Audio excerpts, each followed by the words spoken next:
Bon, bonjour, je m'appelle Pierre Stamboul, j'ai 58 ans, je suis professeur de mathématiques à Marseille. Je suis un juif de la deuxième génération. Mes parents ont émigré en 1938 venant de Bessarabie, un pays qui n'existe plus, entre Ukraine et Moldavie. Mes parents ont été résistants, ma mère a été la seule survivante de sa famille.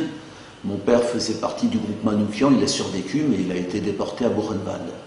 Je parle un petit peu de ça parce que souvent on estime que nous autres juifs antisionistes, nous ne sommes pas juifs, donc j'ai donné quelque part des preuves entre guillemets de mes origines. J'appartiens à un mouvement qui s'appelle l'UJFP, Union Juive Française pour la Paix. Pourquoi notre association, dont je suis membre du bureau national, pourquoi s'est-elle développée? Comme tous les autres citoyens vivant en France, nous sommes particulièrement indignés et écœurés par les violences, les humiliations quotidiennes, les crimes qui sont commis par l'armée israélienne contre le peuple palestinien, mais s'ajoute pour nous quelque chose d'autre. Ce crime est commis par un État qui se dit juif, qui a implanté des colonies juives, qui agit au nom d'une idéologie qui prétend parler au nom de tous les juifs, le sionisme. Donc quelque part, que nous le voulions ou non, nous sommes immédiatement concernés par ce crime. Il nous a paru extrêmement important qu'il y ait dans le mouvement de soutien à la cause palestinienne une composante juive. Pourquoi? Parce que cette guerre n'est ni une guerre raciale, ni une guerre communautaire, ni une guerre religieuse. Elle porte sur des questions essentielles, le refus du colonialisme et une paix que nous voulons sur la base de l'égalité des droits et de la justice. Nous sommes aussi solidaires en Israël de l'infime minorité d'anticolonialistes israéliens. On connaît des noms célèbres, Michel Warshawski, Amir Haas, Gideon Levy, Ilan Papé, et j'en oublie évidemment beaucoup, Nourit Pellet par exemple, qui se battent quotidiennement contre leur État, contre la politique criminelle de l'État d'Israël. Et nous sommes quelque part ici en Europe, avec d'autres associations juives européennes, les correspondants et la caisse de résonance un petit peu de cette lutte. Et puis, quand on tient les propos que je tiens, si on n'est pas juif, on est instantanément traité d'antisémite. Si on est juif, on est traité de traître ayant la haine de soi. Et nous voulons par notre présence aussi contrecarrer l'utilisation, l'instrumentalisation de l'antisémitisme et du génocide nazi. Oui, dans mon passé, j'ai grandi complètement avec le souvenir, même plus que le souvenir du génocide, puisque la majorité de ma famille a disparu. Et nous ne tolérons pas qu'au nom de ce crime bien réel commis par l'Europe, les Palestiniens qui n'ont pas le début d'une responsabilité dans ce crime paient aujourd'hui, 60 ans après, pour cela. On dit souvent que cette guerre est compliquée. En fait, elle ne l'est pas. Il y a un crime fondateur qui a été commis il y a 60 ans, la catastrophe, la Nakba.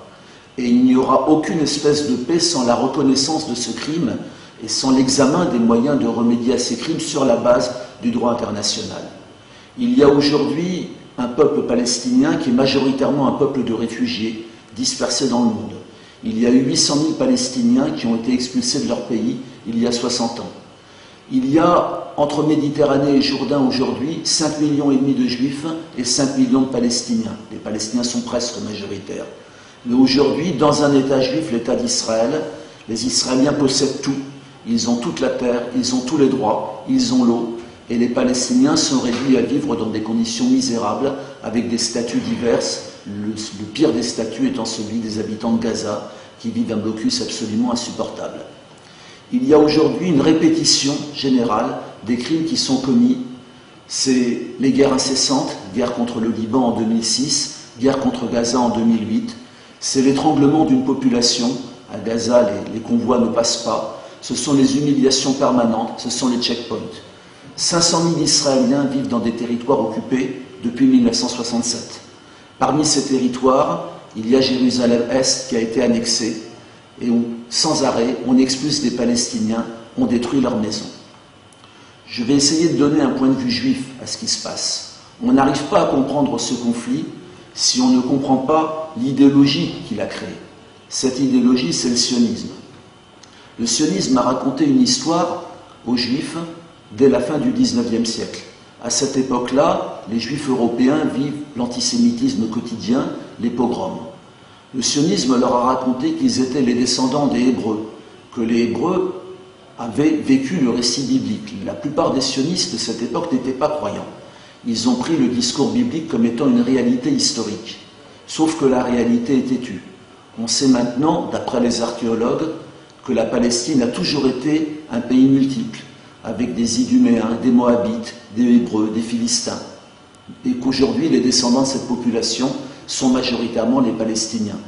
On sait qu'il n'y a probablement jamais eu de royaume unifié que les sionistes essaient aujourd'hui de recréer, qu'il n'y a jamais eu de conquête sanglante de Canaan que les colons sionistes en Cisjordanie essaient aujourd'hui de recréer. Pire, la légende sioniste dit que les Juifs sont un peuple race. Seuls les nazis s'étaient permis de dire que les Juifs étaient une race. Et que les Juifs seraient les descendants des Hébreux et seraient les descendants de ceux qui ont été expulsés par les Romains en 70 après Jésus-Christ. Un livre qui vient de sortir, celui de Shlomo Sand explique qu'il n'y a eu ni exil ni retour. Autrement dit que les Juifs ne sont pas les descendants de ceux qui sont partis. Ils sont les descendants de convertis, de Berbères pour les Juifs du Maghreb, de Khazars ou d'Allemands pour les Juifs d'Europe, ou d'Espagnols pour les Ladinos. Ce qui signifie que toute la théorie aujourd'hui qu'on enseigne en Israël dès le début, vous avez été en exil dans des pays de sauvages, dans des pays qui vous persécutaient, et nous vous avons offert un pays, cette théorie est fausse. Elle masque la réalité de ce qui s'est passé. La réalité de ce qui s'est passé, c'est dès 1900, un projet de conquête, un projet colonial, un projet qui petit à petit a marginalisé le peuple palestinien, l'a privé de sa terre, a commencé à le déporter et a programmé dès le départ une véritable purification ethnique, un nettoyage qui s'est achevé en grande partie en 1948. Le projet sioniste ne s'arrête pas là. Il prétend parler au nom de tous les Juifs. Il a inventé une théorie comme quoi les Juifs ne pouvaient pas vivre avec les autres peuples, que le mélange était impossible, que la lutte contre l'antisémitisme n'avait strictement aucun sens, que la lutte pour l'émancipation était inutile.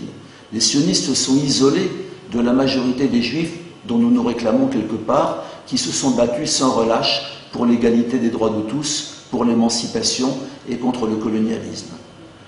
La conquête de 1948 a été une véritable conquête coloniale, elle a été l'expulsion d'un peuple. Je voudrais dire maintenant que depuis 1967, la situation a considérablement empiré. Les sionistes ont installé 500 000 personnes en Cisjordanie et à Jérusalem. Ils ont programmé ce qu'ils appellent la fin de la guerre, l'achèvement de la guerre de 1948, c'est-à-dire l'expulsion définitive des Palestiniens. Il n'y aura pas de paix juste avec le sionisme. Ce projet, pour nous, ressemble à quelque chose comme l'apartheid. Il faudra quelque part dépasser ou en finir avec ce projet pour arriver à une véritable paix.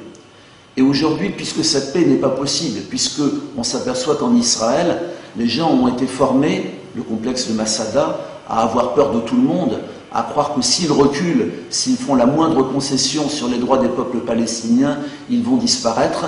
La seule solution aujourd'hui est une pression énorme de tous les citoyens contre l'État d'Israël.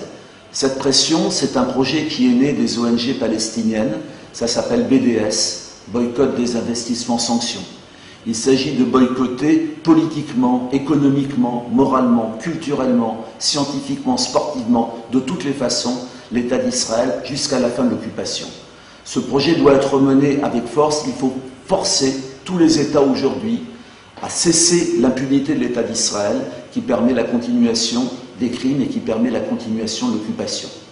Il faut aussi, et ça nous paraît très important, que les crimes qui ont été commis, les crimes qui ont été commis au Liban, les crimes qui ont été commis à Gaza, ce n'était pas une guerre, c'était un massacre contre un peuple qui a fait 1500 morts, que les responsables de ces crimes soient jugés. Parce qu'aujourd'hui, la seule solution, dans le droit, c'est de juger les auteurs des crimes, crimes de guerre ou crimes contre l'humanité. Il nous paraît incroyable que la communauté internationale juge, ce qui est normal, les crimes commis en Yougoslavie ou au Rwanda, mais laisse en liberté Tzipi Livni, Ehud Olmert, Ehud Barak et les principaux généraux de l'armée israélienne, auteurs de crimes de guerre. Nous demandons donc, en plus du tribunal Russell symbolique qui est en train de se créer pour juger ces crimes, que la Cour pénale internationale juge enfin les dirigeants de l'État d'Israël. Si nous n'agissons pas en tant que société civile, il y aura encore de très nombreuses guerres. Notre responsabilité est engagée.